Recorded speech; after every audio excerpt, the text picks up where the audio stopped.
नमस्कार, मी निरंजन.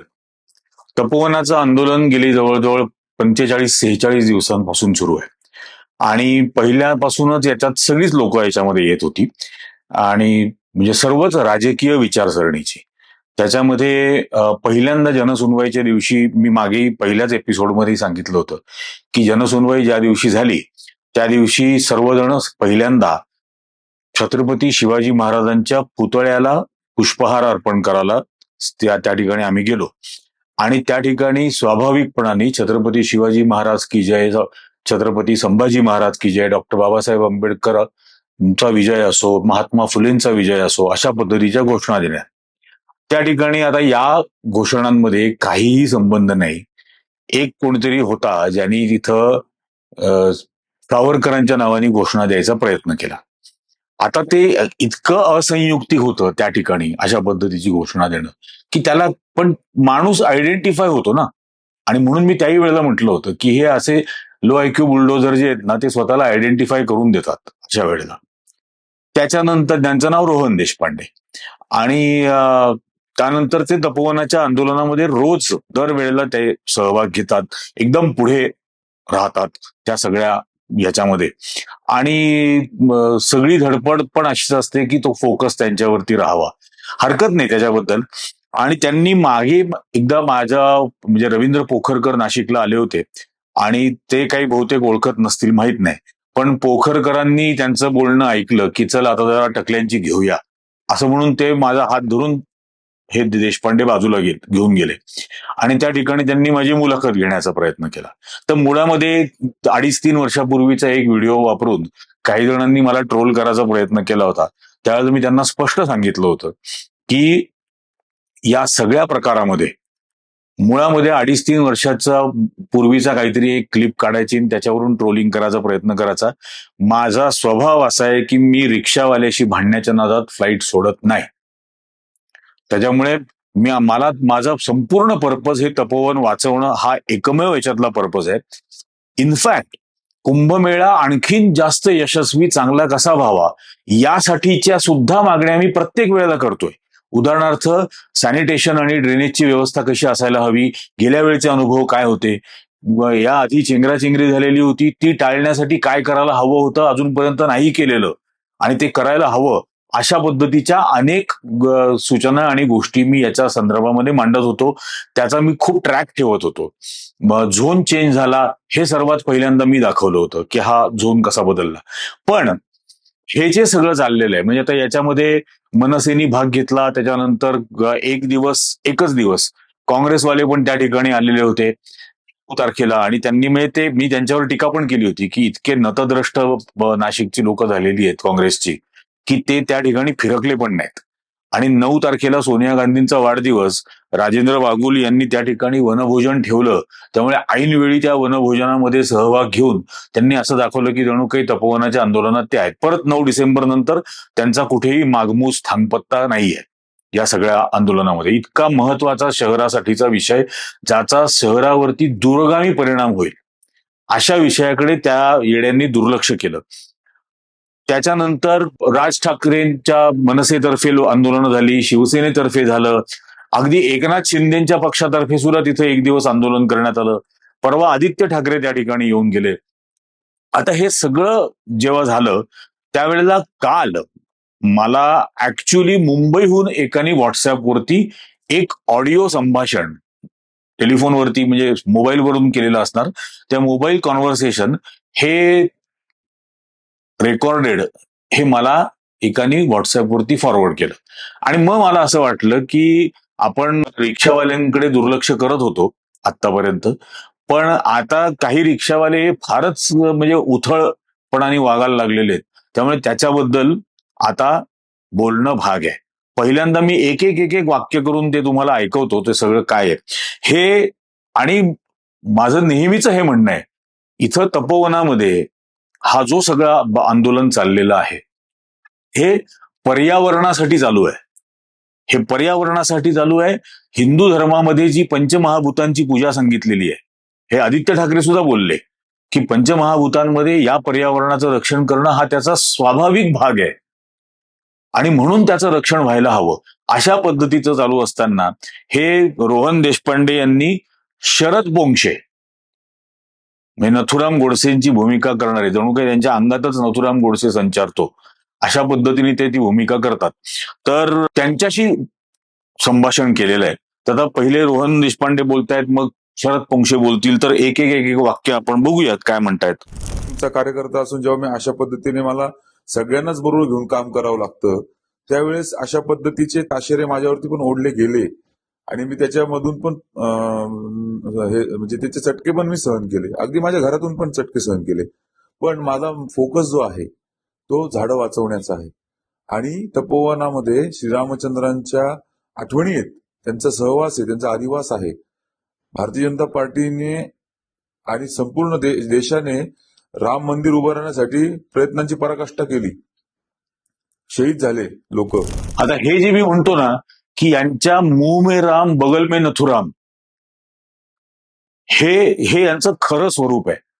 आणि म्हणून रामाचं, श्रीरामाचं नाव वगैरे घेत असताना, राम मंदिराबद्दल बोलत असताना, रामाचा सहवास तपोवनात झालेला आहे असं सांगत असताना संभाषण कोणाशी करतायत? नथुरामाची भूमिका किंवा नथुराम अंगात संचारल्याप्रमाणे जे वागतात त्यांच्याशी हा बोलतोय. आणि कारसेवक त्यांनी त्यांच्या आयुष्याची राखरांगोळी केली, परंतु राम मंदिरासाठी भूमिका घेतली. आणि आता त्याच पार्श्वभूमीवरती मी या पक्षाचा कार्यकर्ता, पक्ष म्हणून मला जेव्हा वाटतं की आपण जर राम मंदिर उभं करण्यासाठी एवढं मोठं काम करू शकतो, दस्तूर खुद्द बाळासाहेब ठाकरेंनी पण भूमिका घेतली की जर माझा जर शिवसैनिक जर त्या ठिकाणी असेल तर मला अभिमान आहे. तर आता मला असं वाटतंय की या ठिकाणी हे सगळं जाऊ द्या, कुंभमेळा करण्यासाठी आम्ही स्टेटमेंट पण दिलेले आहेत की आम्ही हिंदू आहोत आणि हिंदूंच्या बाजूने आम्ही बोलणारे आहोत. परंतु स्वातंत्र्यवीर सावरकरांचे जेव्हा आपण पुस्तकं वाचतो तेव्हा त्यांचा विवेक काय सांगतो, तोच विवेक या ठिकाणी आपण ओळखला पाहिजे की आपल्याला कुंभमेळाही करायचा आहे आणि आपल्याला झाडं पण वाचवायचे. दुसरी गोष्ट, तुमचा जो मुद्दा आहे, आता सावरकरांचा विवेक जर का मानायचा आणि पाळायचा असेल तर देशभर गोहत्येच्या नावाखाली जो नंगानाच चालू आहे, लिंचिंग चालू आहे, तेही बंद करायला लागेल. कारण सावरकरच असं म्हटले होते ना की गाय हा एक उपयुक्त पशु आहे. हे त्यांचंच वाक्य होतं. हे त्यांनी तर गायीच्या पोटात 33 कोटी देव याच्यावरून अत्यंत वाईट थट्टा आणि टिंगल केलेली होती असं मानणाऱ्या लोकांची. आणि भाकड झालेली गाय पोसत पोसत शेतकरी मरण्यापेक्षा ती गाय मारली पाहिजे, हेही त्यांचं याच्याबद्दलचे विचार होते. ते हे पण विचार मग घ्या देशभर. दुसरं तुमचं पण एक्झॅक्टली हेच बोलले त्या दिवशी. ते म्हणाले की यातनं आपल्याला सुवर्ण मध्य काढावा लागणार आहे. हे फडणवीसांचं स्टेटमेंट आहे. हो, की वृक्ष पण तोडले गेले नाही पाहिजेत आणि कुंभमेळा पण झाला पाहिजे, जो दरवर्षी दर 12 वर्षांनी तिथेच होतो. काय होतंय शरदजी, काय होतंय, देवेंद्रजींना अजूनपर्यंत या गोष्टीची कितपत ऍक्च्युअल माहिती आहे, ब्रीफिंग आहे, मला काय वाटतं याची मला कल्पना पण नाही. आपले नेते कोण आहेत ते तिथले कुंभमेळ्याचे कोणते त्या हा हा हा गिरीश महाजन साहेब गोळ घातलाय हा सगळा. काय होतं माहितीये दादा, गिरीश महाजनांनी घोळ घातलाय सगळा असं आता हे अंगात नथुराम गोडसे संचारलेले शरद पोंक्षे बोलतायत. गंमत काय माहितीये, सुरुवातीलाच विचित्र पद्धतीने सगळ्या गोष्टी एकदा समोर आल्या की नाही, तर शासनाचं पूर्ण चुकलेलं आहे या बाबतीमध्ये, असं माझं मत आहे. ऍक्च्युअली निग्लिजन्स पॉलिसी आहे. शासनाने पूर्ण चुकीची पावलं पहिल्यापासून उचलली, पहिल्यापासून. आणि त्याचे आता भयानक परिणाम आलेले आहेत. आणि त्यामुळं आता त्याच पक्षातले असून सुद्धा तुम्ही त्याच्या विरोधात आहात. देवेंद्र फडणवीसांच्या शासनाने चुकीचं धोरण राबवलं आहे सुरुवातीपासून, असं हे आधुनिक गोडसे हे बोलतायत. आणि त्याच्यावरती रोहन देशपांडे पण म्हणतात की हो, अगदी सुरुवातीपासून निग्लिजन्सची पॉलिसी यांनी घेतली. त्याला कारण शासनाने कुठली अशी जी नाजूक गोष्टी असतात की नाही, जिथं धर्म आणि नेचर यांचा संपर्क येतो, संबंध येतो, त्या गोष्टी फार पहिल्यापासूनच क्लॅरिटी ठेवली पाहिजे. एक्झॅक्टली.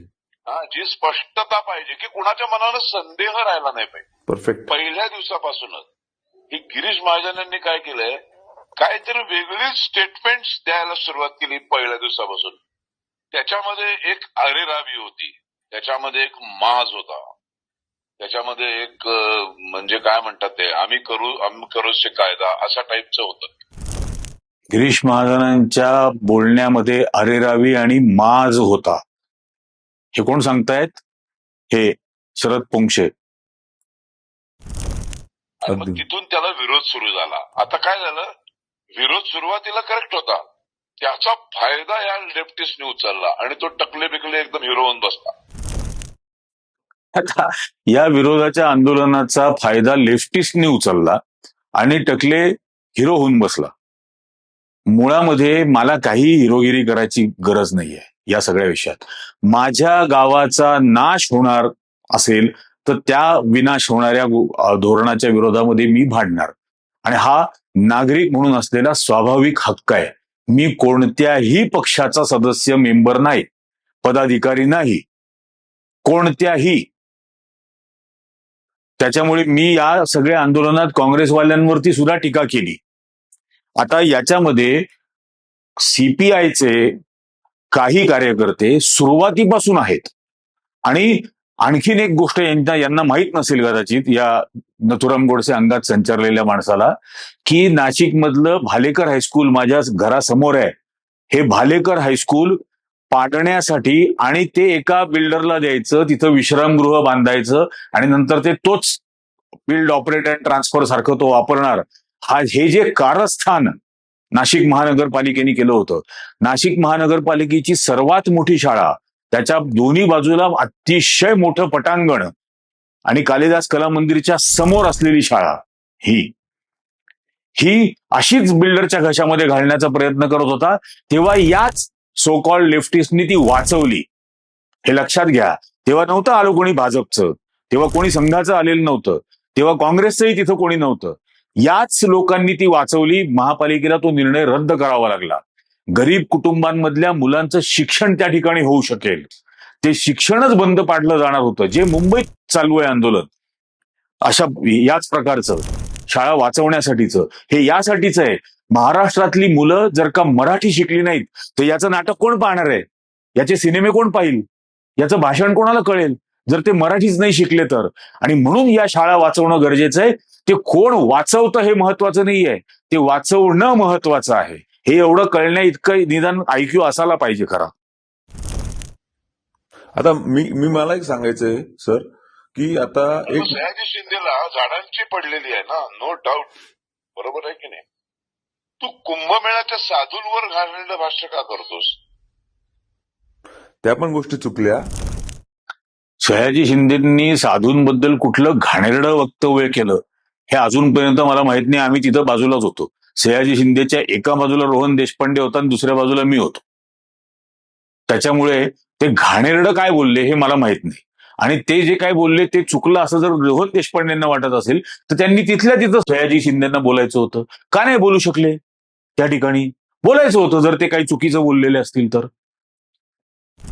हे बघा, कोण काय बोलतंय तिथे येऊन लोक आहेत ना, ते एवढं म्हणा तुम्ही याच्यासाठी लढाई आहे, वृक्ष नाही तोडले पाहिजे. हो. बस त्याच्यासाठी त्यांचं जे स्टेट, वृक्ष. मग माझं म्हणणं असं आहे की एका 24 तासामध्ये जर एका वृक्ष तोडण्यावर एवढं प्रेम आहे तर 24 तासात 1 करोड बकरे जिवंत मुके प्राणी कापतात, तेव्हा ह्यांची थोबाडं शिवलेली असतात काय?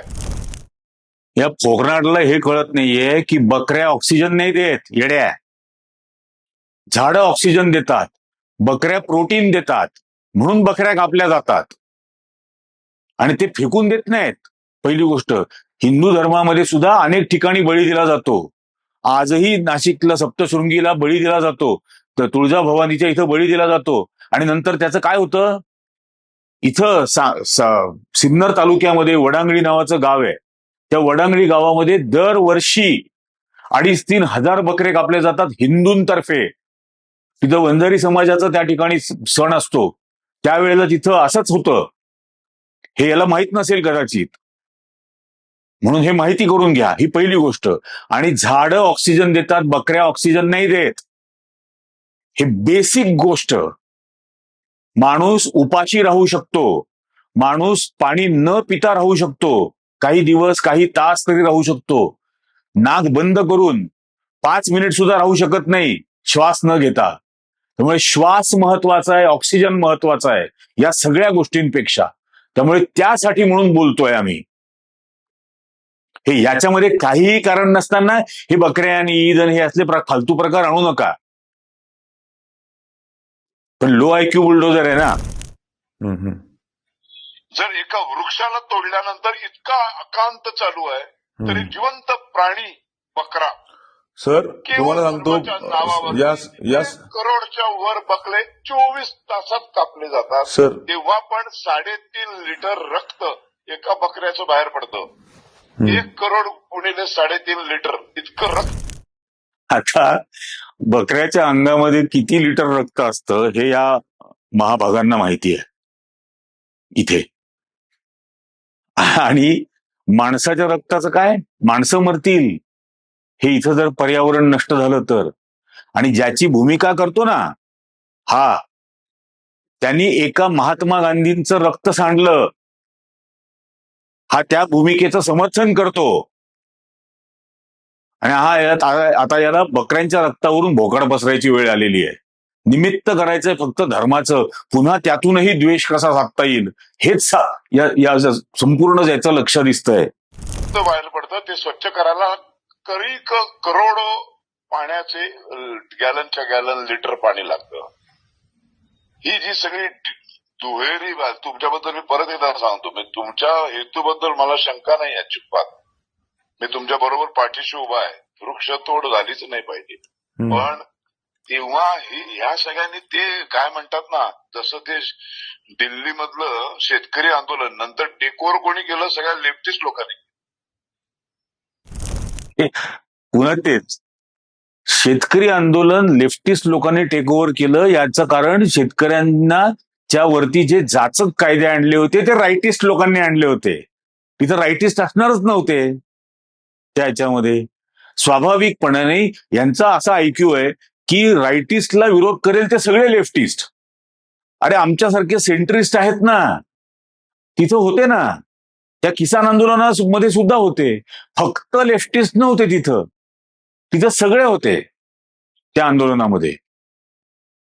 पण आयक्यू असा आहे ना तो की जो राईटिस्ट नाही तो सगळे लेफ्टिस्ट. हे असलं काहीतरी फालतूपणा आहे. हे असं झालं. याच्यावरती माझ्याकडे याच्यावरती एक उपाय आहे माझ्याकडे एक याच्यावरती. तो उपाय मी सुचवतो. तुमचा दृष्टिकोन जो आहे तो अगदी मला मान्य आहे आणि तुम्ही खूप सुंदर या दृष्टिकोनातनं आतापर्यंत बघत आलेले आहात. याचा मला अभिमान वाटला, कारण मी तुमच्याशी पहिल्यांदाच बोलतो आहे आणि तुम्हाला सगळं इत्तंभूत तुम्ही बघताय म्हणजे माझ्यासाठी खूप आनंदाची गोष्ट आहे. म्हणजे मला जास्त काही खोलात जायची गरजच नाहीये. पण दुसरीकडे मला हे म्हणायचं आहे की whomever is going to participate in this movement, that is not in our hand, that is not in our duty. Our duty is to protect our trees and we want to involve rightist person maximum level in this movement so that we can achieve our aim to celebrate our Kumbh and to protect our trees. आता हे उगाच काहीतरी कसं बसं इंग्लिशमध्ये सांगतायत की जास्तीत जास्त उजव्या विचारसरणीच्या लोकांनी याच्यात सहभाग घ्यावा ना, काहीच प्रॉब्लेम नाहीये.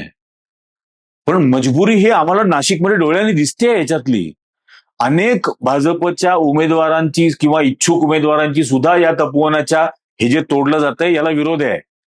घाबरतायत कारण की तिकीटच मिळणार नाही. आणि तिकीट मिळाल्यानंतर, पक्षाचं चिन्ह मिळाल्यानंतर गिरीश महाजनांना विरोध कसा करणार. बघितलं ना आता जे पक्षाचे प्रवेश झाले नाशिकमध्ये, ते त्या प्रवेशाला भाजपच्याच कार्यकर्त्यांनी विरोध केला होता, भाजपच्या आमदारांनी विरोध केला होता. तरी सुद्धा गिरीश महाजनांनी ते रेटून नेलं की नाही. बरं, गिरीश महाजन कोण? नाशिकचा पालकमंत्री पण नाहीये. हा कुंभमेळा मंत्री नावाच्या एका असंवैधानिक पदावरती बसलेला आहे. त्यांनीच हे केलं आत्ता. त्यामुळे राईटिस्ट अगदी मोहन भागवतनी येऊन तिथं उपोषण करावं ना तपोवनात. आपलं काहीच म्हणणं नाही. आमचं साधं म्हणणं आहे झाडं वाचली पाहिजेत आणि ते झाडं वाचवण्याचं आंदोलन आम्ही असेल त्याच्या बरोबर, नसेल त्याच्या शिवाय करू. 100% करणार. या दोन्ही गोष्टी. Yes, अगदी योग्य मार्गावर तुम्ही आता बोलता. तर माझं मत असं होतं शरदजी, तुमच्या आवाजात धार आहे, अंगावरती शहारे येतात जेव्हा मी तुमचं भाषण ऐकतो तेव्हा युट्यूबवरती. प्रत्यक्षमध्ये मला अजून योग नाही आला, मी प्रयत्न केला तुम्हाला, पण माझ्या नंतर काही गोष्टींमुळे मला नाही आणता आलं तुम्हाला नाशिकमध्ये. बरं. परंतु माझी अशी इच्छा होती की या श्रीरामाच्या म्हणजे श्रीरामांवरती जर आज श्रीरामांच्या स्मृतींवरती जर आज संकट येत असेल, तुम्हाला मी ते टेक्निकल बाजूंसाठी काही नंबर्स पाठवलेत 2 की जे तुम्हाला अतिशय माझ्याही चांगल्या पद्धतीने समजून सांगतील टेक्निकल गोष्टी. जसं अमिताभ बच्चनजींना जेव्हा मराठीत भाषण करायचं होतं 2 मिनिटं, तेव्हा गाडगिळांना बोलून घेतलं होतं आणि 10 तास प्रॅक्टिस केली होती आणि त्यांनी ते परफेक्ट मराठीमध्ये ते भाषण बोलले होते. त्याची टोन पण म्हणजे ते आठवतं. तसं तुम्हाला जर याच्यामध्ये टेक्निकली जर सगळं परफेक्टली समजून घ्यायचं असेल तर मी तुम्हाला श्रीराम पिंगळेंचा आणि ऋषिकेश नाझरे जे याचिका करतात की ज्यांनी श्रीराम पिंगळे एनजीटी आता त्यांच्याशी बोलावं असं शरद पोंक्षेंना रोहन देशपांडे सांगतात. 1988 पासून 2025 पर्यंत झाडं वाचवण्यासाठी लढे दिलेत, वेगवेगळे कायदे उभे केले त्या देशामध्ये. आणि श्रीराम पिंगळेंनी आता या एनजीटी मध्ये 15 जानेवारीपर्यंत स्टे घेतलेला आहे. त्या दोघांचेही तुम्हाला मी नंबर दिले. That is the right person to talk for on technical steps. मला फक्त सांगा, मी बोलेन त्यांच्याशी. हो. मला एवढंच सांगा, आता सरकारचा काय म्हणजे आता पुढचं काय आहे पाऊल सरकारचं? तुम्हाला मी सांगू का सर, आजच्या पेपरला आलेलं आहे की 15 नगरसेवकांबरोबर डील झालेली आहे. हा व्हिडिओ आम्ही ऑलरेडी केलेला आहे. तुम्ही निवडून आल्यानंतर माहीत पाहिजे आणि त्यांचा खर्च त्यांनी उचलण्याची जबाबदारी घेतलेली आहे, असं आत्ताच्या पेपरला आहे दिव्य मराठीला. मी तुम्हाला कात्रण पाठवतो. आणि सरकारचा रोल काय, सरकार बोलतच नाही या विषयावरती, अजिबात बोलत नाहीये. आता एनजीटीने 15 जानेवारीपर्यंत मला हेच कळत नाही की कधी कधी फडणवीस इतके गप्प का बसतात, पुरणपोळ्या खात असतात 35. कळत नाही. त्यांच्या कानावर जात नाही का, ते काय व्हिडिओ बघत नाहीत का? सगळं बघतात.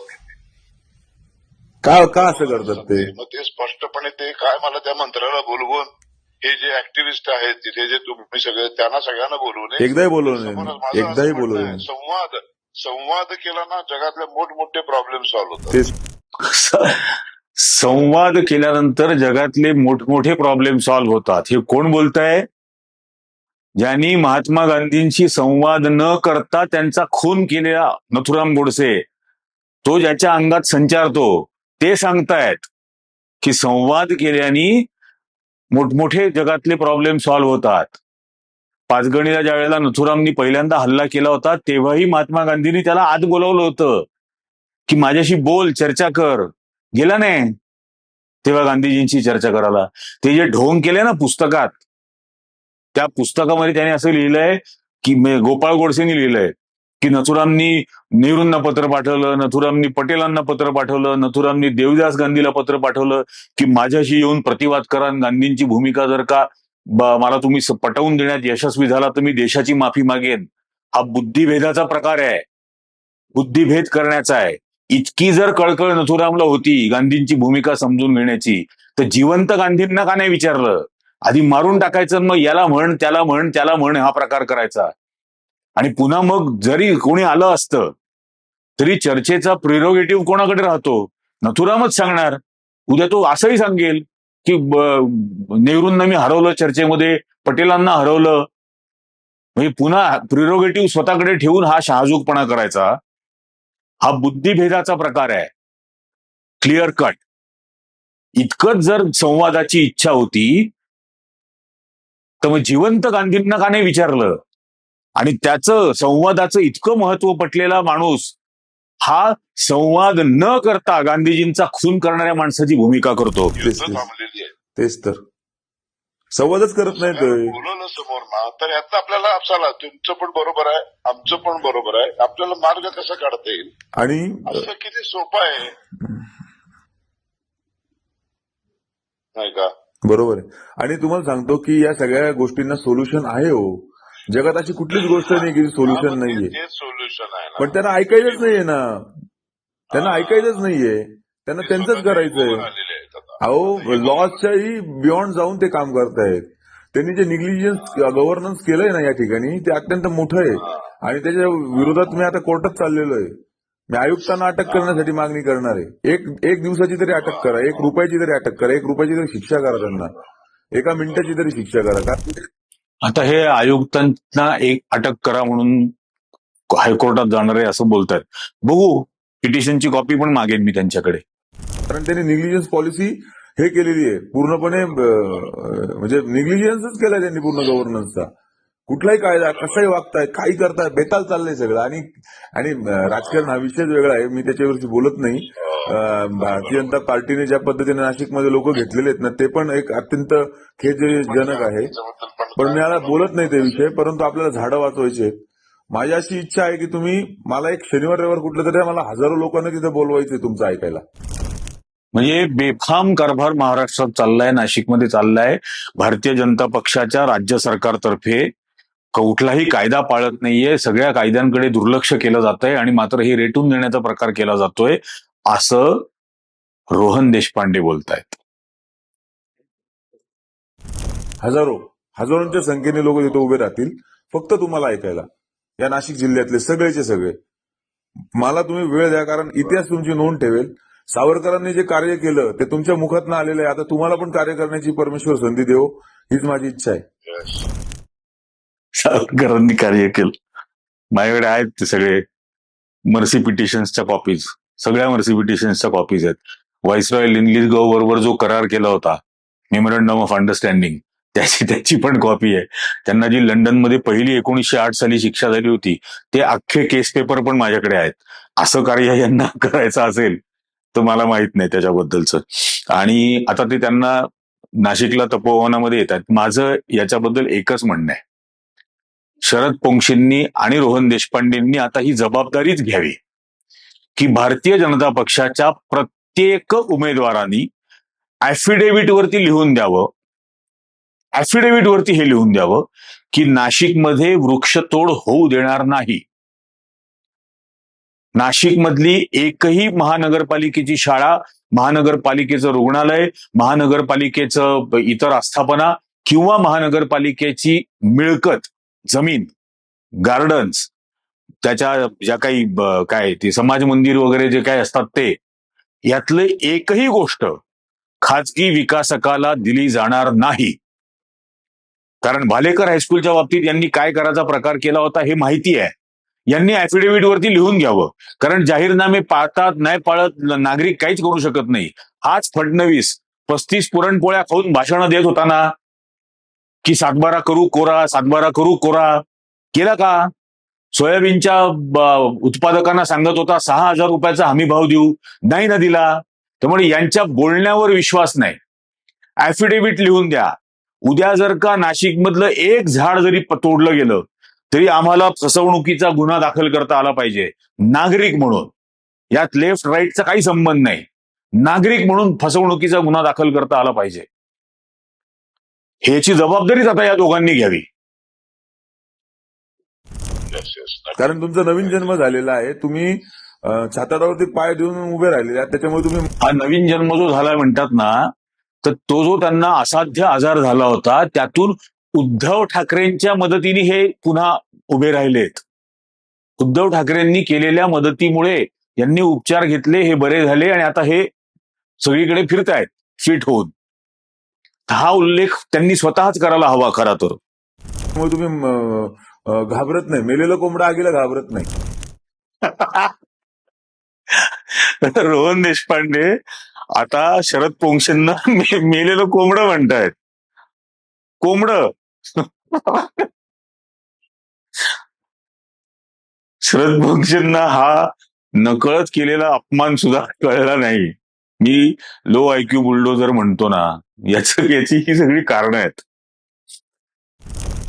त्याच्यामुळे तुम्ही जिवंत पुन्हा जन्म घेतलेला आहात आणि तुम्हाला या जन्मामध्ये पहिले हे झाडं वाचवायचे ते मला सांगावंच वाटतं. नक्की नक्की काहीतरी करूया आपण. येस, मला नंबर पाठवलाय, दोन्ही पाठवलेत तुम्हाला. तुमचं झालं बोलणं की मला कळवा, मग आपण बोलूया. आणि खूप खूप धन्यवाद, तुम्ही मला ऐकून घेतलं. तुमच्यामध्ये की नाही, आजकाल मोठ्या माणसांना कानच नसतात ना, तोच प्रॉब्लेम आहे. आम्ही एकतर मोठे नाहीये, पहिली डोक्यातनं काढून टाका. आमच्यासाठी तुम्ही मोठेच आहात, आम्ही लहानपणापासून तुम्हाला बघत आलोय. तर माझ्या एवढा छोटा कोण नसेल. हा खरंय. तुमचा मोठेपणा आहे हो. खरंय, मनानी चला. बुद्धीनी त्यामुळे छोटेच काय आहेत, प्रश्न नाही. त्यांच्या इतकं कधीही छोटं फोन कोण कोणी करू नाही. शकतो आपण, कधी बोलू शकतो. शेवटी बघा, जे काय आहे ना, अंतिम आपल्याला काहीतरी चांगलं घडवायचंय. हो अंतिम ध्येय एकच आहे आपलं. हो लक्षात आलं. हो फक्त ही जी चावटपणा चाललाय ना, त्याला मला त्याचा संताप येतो. हो है ना. आता ह्यातला एकही जण त्या बकऱ्याच्या ईदला गप्प बसणार सगळं. हे करू आपण त्या विषयावरती नंतर. पहिले हे झाडं वाचूया आपण. होय होय. बकऱ्या ऑक्सिजन द्यायला लागल्या ना की आपण बकऱ्या नक्की मारणार नाही, 100%. येस. आणि तुम्हाला माझी विनंती राहील की तुम्ही आता फक्त झाडांवरतीच बोला, डायव्हर्जन नकोच आपल्याला. नाही नाही नाही नाही, ते तो प्रश्न नाहीये काही. प्रश्न तो बघू नाही. आपण आता काय करायचं बघूया. मेरी भूमिका आहे ना, डबल ढोलकी स्टँडर्डची आहे. बघूया आपण त्या विषयावरती. हा. आता तुम्हाला सांगू का, मला काय म्हणायचंय की हं. तुम्ही असं त्यातला एकही जण का नाही म्हणाला की आम्हाला आम्ही पण येतो, कुंभमेळा झालाच पाहिजे, पण ही वृक्ष पण जपले पाहिजे. आता ह्याच्यात ते कुंभमेळा नको व्हायला असं कोणीच म्हणत नाहीये. बेसिक लो आयक्यू बुलडोजर लक्षात घ्या. कुंभमेळा व्हायला नको असं कोणीही म्हणत नाहीये. पहिली गोष्ट, कुंभमेळ्याच्या निमित्ताने जी डेव्हलपमेंट शहरामध्ये व्हावी ती शहराला उपयोगी ठरेल. ते इन्फ्रास्ट्रक्चर शहराला येणाऱ्या भविष्य काळामध्ये उपयोगी पडेल असं व्हावं, हे याच्यातलं म्हणणं आहे. कारण इथं गेल्या कुंभमेळ्याच्या वेळेला 40 लाख लोक आली होती आणि इथं सॅनिटेशन आणि ड्रेनेजची व्यवस्था नव्हती.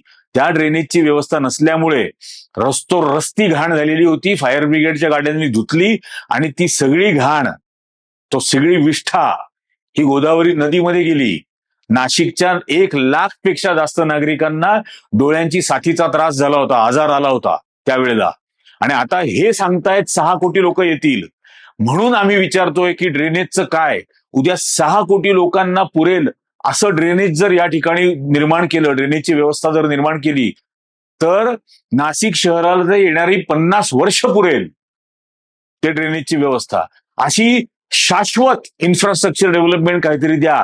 झाडं तोडू नका, हेच आमचं म्हणणं आहे या सगळ्या प्रकारामध्ये. तो झालाच पाहिजे, पण तो होत असताना या शहराला काहीतरी तर लाभ होऊ द्या. आता 20-20, 25-25 हजार कोटीच्या करतायत. महानगरपालिकेनी 600 कोटी रुपयाचं कर्ज घेतलंय, आत्ता बॉन्ड काढले 12% व्याजाने 10 वर्षासाठी या कुंभमेळ्याच्या कामांसाठी. याचा सरळ अर्थ महापालिकेकडे 600 कोटी पण नाही आहेत. आता हे 600 कोटी कोण फेडत असतं? आम्ही नाशिकचे नागरिक फेडणार कराच्या रूपाने. ते कोण ग्रँट देणार नाहीये त्या लोनला फेडण्यासाठी. आणि कुंभमेळ्याच्या पर्वणीच्या निमित्ताने नाशिक शहर हे बंद करून टाकलं जातं, हे यांना माहित नसेल पोंक्षेंना. नाशिकच्या एकाही नागरिकाला घराच्या बाहेर पडायची परवानगी नसते. गल्ल्या बंद करून टाकल्या जातात, बॅरिकेड ठोकून. वाड्यांच्या दरवाजांवरती बांबू ठोकून दारं बंद केली जातात की बाहेर कोणी पडता कामा नये. रिक्षा बाहेर येणार नाहीत, रेस्टॉरंट उघडायची नाहीत, ऑफिसेस उघडायची नाहीत. असं चालतं कुंभमेळ्यात. त्यामुळे शहराच्या अर्थव्यवस्थेमध्ये छदाम रुपयाची सुद्धा भर पडत नाही. छदाम. शासनाला सुद्धा नया पैसा मिळत नाही, कारण या वेळेला शासन मोफत बस, मोफत ट्रेन चालवतात. कारण त्यांना हे सगळे इथं आणायचे असतात ना गायपट्ट्यातले, म्हणून सगळं मोफत करून टाकलं जातं त्यावेळेला. त्यामुळे इथल्या अर्थकारणामध्ये रुपयाची भर पडत नाही, उलट कर्जाचा बोजा येतो आमच्यावरती, नागरिकांवर. त्यामुळे कुंभमेळा असा व्हावा की हे सगळं कर्ज आम्ही फेडू, पण निदान ते इन्फ्रास्ट्रक्चर तरी या शहराला पुरेल असं असावं. आज तपोवन नष्ट करल्यानंतर या शहराला भोग भोगावे लागतील. 16 टन कार्बन डायऑक्साईड तपोवन आज शोषून घेत आहे. ही झाडं जर कापली तर तो 16 टन कार्बन डायऑक्साईड आम्हाला रोज श्वासात घ्यावा लागेल. आणि म्हणून याला इतका तीव्र विरोध चालू आहे. तर मुळात हे लक्षात घेतलं पाहिजे. काही झालं की ते बकऱ्या ऑक्सिजन देणाऱ्या बकऱ्या शरद पोंक्षेंनी पाळाव्या, काही म्हणणं नाही आमचं. आणि मग आम्ही त्यातली एकही बकरी कापली जाणार नाही याची खात्री देऊ. त्यासाठी सरकार बोललो ना सर, आम्ही सगळे बोललो काल. आदित्य नाही, हे जे कोण आहेत ना, हे जे आता दिसतात ना, शेवटी मीडिया समोर येतो कोण? त्यांनाही सांगू आपण बोलायला, त्यांनाही बोलायला सांगू असं, त्यांनाही तो सांगतो. टिंगल करतो ना. मी बोलतो मजा त्यांना, वाटते. मी सांगतो त्यांना, आवाहन करायला सांगतो. त्यांनी मला स्पष्ट सांगितलं, मी त्यांना म्हटलं, निरंजनजी तुमचे विचार वेगळे, माझे विचार वेगळे, डावीकडे पण झाडे उजवीकडे पण झाडे आहेत. ते मी बोललो. ते म्हणे मला मी स्पष्ट सांगतो, मला याच्या बाबतीत ठीक आहे, माझा तुमचा छुपा अजेंडा तुला वाटत असेल कदाचित माझा, परंतु मला फक्त आणि फक्त झाडं वाचवायची. माझा काही छुपा अजेंडा नाही. पहिली गोष्ट, माझा जो काय असतो तो खुला अजेंडा असतो. मी काही राजकीय पक्षाचा सदस्य नाही, पदाधिकारी नाही, त्यामुळे मी काही उमेदवार नाही, मी काही तिकीट मागत नाहीये, मी काही निवडणूक लढणार नाहीये, मी कोणाकडेही कुठलंही पद मागत नाहीये. त्यामुळे माझा काहीच अल्टिरियर अजेंडा नाही या सगळ्या याच्यामध्ये. ही पहिली गोष्ट लक्षात घ्यायला पाहिजे. निदान तेवढा तरी ऐकू या सगळ्यांनी शाबूत ठेवावा याच्यातला. हा जे चुकीचं घडतंय त्या प्रत्येक गोष्टीला विरोध करणार, आणि मग ते कोणी का राज्यकर्ते असे ना, कोणीही. इरिगेशन स्कॅम सर्वात पहिले मी बाहेर काढलं होतं, आणि जज लोयांचा खून सुद्धा मीच बाहेर काढला होता, हे लक्षात घ्या. त्यामुळे सत्तेला प्रश्न विचारणं, क्वेश्चनिंग द पॉवर, हे काम आहे पत्रकारितेचं. Tail the truth and shame the devil. लोकांना सत्य सांगा आणि सैतानांना शर्मिंदा करा. त्यामुळे जे जे सत्य असेल ते सांगत राहू, आणि जो जो सैतान असेल त्याला शर्मिंदा करत राहू. काहीच अजेंडे बिजेंडे हे अजेंडे बाळगणारे दुसरे असतात. बाकीचं नंतर बघू का आपण. फक्त झाडं वाचवायची आहेत. मी एक नाशिककर आहे, मी इथला भूमिपुत्र आहे, मला फक्त झाडं वाचवायची आहेत. बाकी तुम्हाला काय समजायचं ते समजा, हे त्यांनी मला स्पष्ट सांगितलं. मी त्यांना ऑन रेकॉर्ड घेतले. तुम्हाला वाटलं तर तो व्हिडिओ पाठवतो मी. त्याच्यामुळे तो पण, त्या व्हिडिओमध्ये मी त्याला हे पण सांगितलंय की एक वेळ अशी होती की ज्या वेळेला भारतामधल्या विशेषतः ब्राह्मणांनी त्यावेळेला म्हणजे हिंदू धर्मामध्ये 4 वेद, 18 उपनिषद वगैरे सगळं आहेत. अकबराची स्तुती करण्यासाठी, सम्राट अकबराची स्तुती करण्यासाठी अल्लोपनिषद लिहिलं होतं. एक उपनिषद अल्ला आणि अकबराच्या तारीफसाठी हे लिहिलं होतं. ते मी डाउनलोडही केलं होतं. आणि नेमकं योगायोग असा झाला की यांनी मला हा जेव्हा प्रश्न विचारत होता त्याच्या आदल्याच दिवशी रात्री मी ते सगळं डाउनलोड करून घेतलं होतं. मी त्याला दाखवलं, म्हटलं बघ, अल्लोपनिषद लिहिलेलं आहे याच्यात. म्हणजे एक वेळ अशी होती की अल्लोपनिषद लिहित होते. जिझिया कर लावला औरंगजेबानी, त्यावेळेला औरंगजेबाला पत्र पाठवत होते की आम्ही हिंदू नाही, आमचा धर्म ब्राह्मण धर्म, आम्ही हिंदू नाही. आता ही ऐतिहासिक सत्य आहेत ना, मग ही सांगावी लागतील की नाही. हे जे आत्ता म्हणतायत फक्त झाडं वाचवायचे, बाकीचा नंतर की तो माझा व्हिडिओ यांनी केला, तो पूर्ण व्हिडिओ बघा भूमिपुत्र आहे, मला असेल तर. वाचवायचे. बाकी तुम्हाला काय समजायचं समजा, हे त्याने मला स्पष्ट. आहेच भूमिपुत्र नाशिकचा, त्यामुळे नाशिकसाठी लढणार, नाशिकला न्याय मिळाला, नाशिकवरती अन्याय नाही झाला, नाशिकचा विनाश नाही झाला, महाराष्ट्रातल्या मुद्द्यांसाठी भांडणार, देशातल्या मुद्द्यांसाठी भांडणार, हे मरेपर्यंत करत राहणार, आणि हे करत आलेलो आहे. त्यांनी मला स्पष्ट सांगितलं. मी त्यांना ऑन रेकॉर्ड घेतले. तुम्हाला वाटलं तर तो व्हिडिओ पाठवतो मी. त्याच्यामुळे तो पण शेवटी सगळ्यांना जायचंच आहे ना. विश्वास आहे माझा. हो, मी अगदी धडधाकटपणे त्यांना विचारलं, निरंजनजी याच्यामध्ये डाव उजवं काहीच नाही करायचं. ते मला म्हणे माझ्याकडे डावीकडे पण प्रश्न धडधाकटपणाने नाही विचारले जात, प्रश्न स्पष्टपणाने विचारले जातात. डावीकडे पण झाडे, उजवीकडे पण झाडे. त्याच्यामुळे मला ठीक आहे, त्यांची जी काही ताकद आहेत ना झाडं वाचवण्यासाठी, ती युजफुल होईल ना या ठिकाणी. पण ज्या वेळेस ते कुंभमेळा विरोध करतील तेव्हा आपण पण उभं राहू, तो काही प्रश्न नाही. आणि तो विषयच वेगळा आहे. कोणी विरोध करत आहे कुंभमेळ्याला. Is only for diversion and solution for the government. कुंभमेळ्याला विरोध करत नाही. कुंभमेळा हे निमित्त आहे. उलट नाशिकला दीर्घकालीन इन्फ्रास्ट्रक्चर मिळण्याचं, जे आतापर्यंतच्या प्रत्येक कुंभमेळ्यात झालं की दरवेळेला कुंभमेळ्यामध्ये नाशिकला काही ना काहीतरी इन्फ्रास्ट्रक्चरल डेव्हलपमेंट मिळाली, इथं कायमस्वरूपी उपयोगी पडेल अशी, ती मिळावी यासाठी हे चाललेलं आहे. ते करतच नाहीयेत. सगळं लक्ष चाललेलं आहे झाडं तोडा, त्या बिल्डरच्या घशात घाला. आणि आता पेपरला पण बातम्या यायला लागल्या. काल मगाशी रोहन देशपांडेंनी सांगितलं या फोन कॉलमध्ये, त्याच्यावरती मी वेगळा व्हिडिओ पण केलेला आहे, दिव्य मराठीनेच दिलाय, की नाशिकच्या एका बिल्डर भाई बरोबर दलाली झालेली आहे. 15 नगरसेवकांचा निवडणुकीचा खर्च तो उचलणार, आणि त्याच्या बदल्यात त्याला ते माईसचा हब तपोवन तोडून त्याला तो द्यायचा. ही दिलाली कोणी केली? सत्तेत असल्यानेच केली ना. सरळ सरळ अर्थ आहे त्याचा. विरोधी पक्षाबरोबर जाऊन कोणी दलाली करेल का? To make the chaos on the situation. तर तुम्ही त्या फंद्यात घेऊच नका तो विषय. कुठलाही बकरीचा विषय घेऊ नका नितेश राणेंचा. कारण रोहनला माहिती आहे याच्यावरचं उत्तर काय आहे, म्हणून ते आधीच सांगतायत बकरीचा विषय घेऊ नका.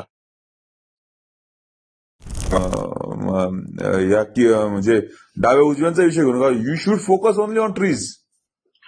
अँड आता सध्या एकच सोल्युशन आहे. आता आम्ही तर कोर्टाच लढाई करतोच आहे, परंतु ज्या वेळेस शिवसेनेचं चिन्ह गेलं त्यावेळेस माझ्यासारख्या कार्यकर्त्याला देखील वाईट वाटलं होतं. कारण तुमच्या घरात जर एखादा चहा प्यायला आला पाहुणा आणि 4 दिवस राहिला आणि तुम्ही शिवसेनेचं चिन्ह काढून घेतलं त्यावेळेला यांना वाईट वाटलं होतं. हा या सगळ्या संपूर्ण संभाषणातला महत्वाचा भाग. आणि मला असं वाटलं हे मला मिळालेलं आहे. आता भाग याच्यामधला असा आहे की हे पोंक्षेंनी व्हायरल केलं का रोहन देशपांडेंनी व्हायरल केलं मला माहित नाही, पण हे कोणीतरी व्हायरल केलं आणि ते फिरत फिरत फिरत फिरत मुंबईहून माझ्यापर्यंत आलं. आणि मग ते आल्यानंतर मला असं वाटलं की आता याच्याबद्दल बोलणं जरुरी आहे, आवश्यक आहे. हे तपोवन वाचवण्याचं जे आंदोलन आहे, तपोवन बचाव हे जे आंदोलन आहे, हे सर्वांनी सोबत यावं, काहीच म्हणणं नाही. भैया जोशी, ते मोहन भागवत, फडणवीस, मिसेस फडणवीस, सगळ्यांनी या आंदोलनात भाग घ्यावा. No problem at all. Rahul गांधींनी पण हवं असेल तर यावं. आणखीन कोण, ते महेंद्रसिंग टिकेत का कोण आहेत, त्यांनी यायचं असेल तर यावं. कोणीही यावं. राजू शेट्टीनी यावं, बच्चू कडूनी यावं, काहीच म्हणणं नाही आपलं. तपोवन वाचवा एवढी एकमेव आमचं याच्यातलं म्हणणं आहे. आणि या दोघांचं जर असं म्हणणं आहे की याच्यामध्ये राईटिस्ट लोक आली पाहिजेत, तर तीही जबाबदारी त्यांनी घ्यावी त्यांना आणण्याची. आणि त्यांनी ही पण जबाबदारी घ्यावी की या सगळ्या राईटिस्ट उमेदवारांकडून ऍफिडेव्हिट लिहून घ्यावं की एकही झाड तोडू दिलं जाणार नाही, महानगरपालिकेची एकही शाळा, एकही रुग्णालय खाजगी विकासकाच्या हातात ताब्यात दिलं जाणार नाही, आणि महानगरपालिकेच्या एकाही मिळकतीवरचं रिझर्वेशन, आरक्षण हटवलं जाणार नाही.